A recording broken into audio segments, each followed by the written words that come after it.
हिंदुस्तान का वो महाठग जिसके पास भारत सरकार से भी ज्यादा रुपए था, जनता उसे हीरो समझती थी।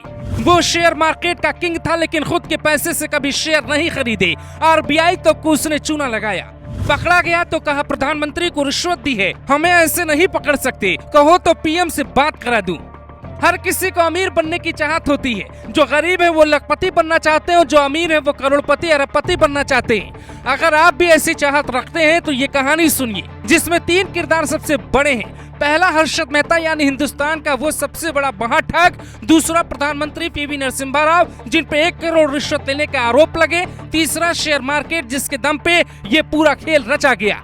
शेयर मार्केट मतलब कंपनी की हिस्सेदारी खरीदने और बेचने का जरिया। आप यहाँ 1000 लगा के 5000 भी कमा सकते हैं और आपका 1000 डूब भी सकता है। लेकिन हर्षद मेहता, जिसे शेयर मार्केट का बिग बुल, शहंशाह और पता नहीं क्या क्या कहा जाता था, उसका सिक्का जब शेयर मार्केट में चला तो कभी डूबा नहीं। ये कहानी साल 1990 के दशक की है, जब भारत सरकार के पास सिर्फ 2500 करोड़ रुपए का विदेशी मुद्रा भंडार बचा था।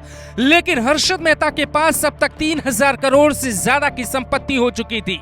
ये पैसे हिंदुस्तान की जनता के थे, जिसे उसने अपने शातिर दिमाग से अपना बना लिया था।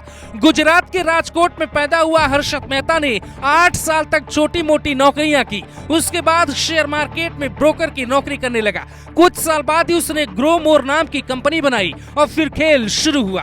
तब के दौर में आज के अडानी अंबानी से भी ज्यादा अमीर था।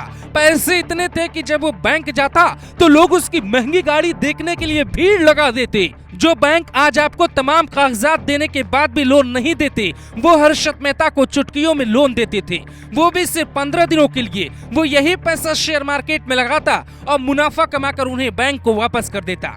लेकिन कहते हैं चोर की चोरी एक ना एक दिन पकड़ी जाती है। जब मुंबई में उसने 15,000 स्क्वायर फीट का महल बनाया तो बड़े बड़े ब्रोकर और शेयर मार्केट के शहंशाह चौंक गए कि वो इतना पैसा ला कहां से रहा है।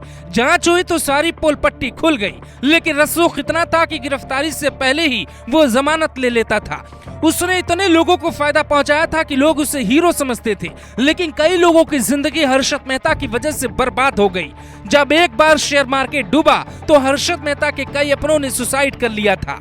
उसी वक्त सुचेता दलाल नाम की पत्रकार ने हर्षद मेहता के खिलाफ रिपोर्ट छापनी शुरू की और आखिरकार एक प्लान बना, मिशन हर्षद मेहता। इस प्लान में न सिर्फ पत्रकार शामिल थी, बल्कि आरबीआई के बड़े बड़े अधिकारी से लेकर बैंकिंग सिस्टम के जानकारों को शामिल किया गया।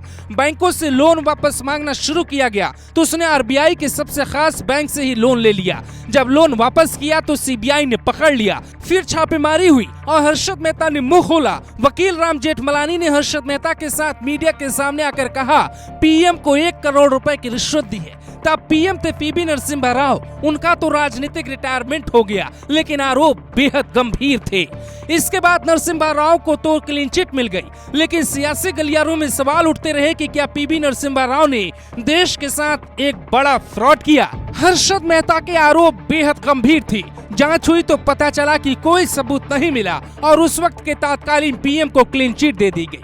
लेकिन पीएम पे गंभीर आरोप लगाने का खामियाजा हर्षद मेहता को भुगतना पड़ा। लोग कहते हैं साल 2001 में ही हर्षद मेहता ने मुंबई की जेल में हार्ट अटैक से दम तोड़ दिया। लेकिन 24 साल बाद जब 2016 में फैसला आया तो हर्षद मेहता का भाई सुधीर मेहता को कोर्ट ने दोषी करार दिया। उसका पूरा परिवार बिखर गया। महंगी महंगी गाड़ियां, बंगले, फ्लैट और जमीन जो उसने घोटालों के पैसे से खरीदी थी, सारा का सारा सरकार ने रिकवरी में ले लिया। इसीलिए अमीर बनने का ऐसा शॉर्टकट आप कभी मत अपनाइएगा, वरना गलती से कमा भी लिया तो सारी जिंदगी जेल में गुजारनी पड़ेगी।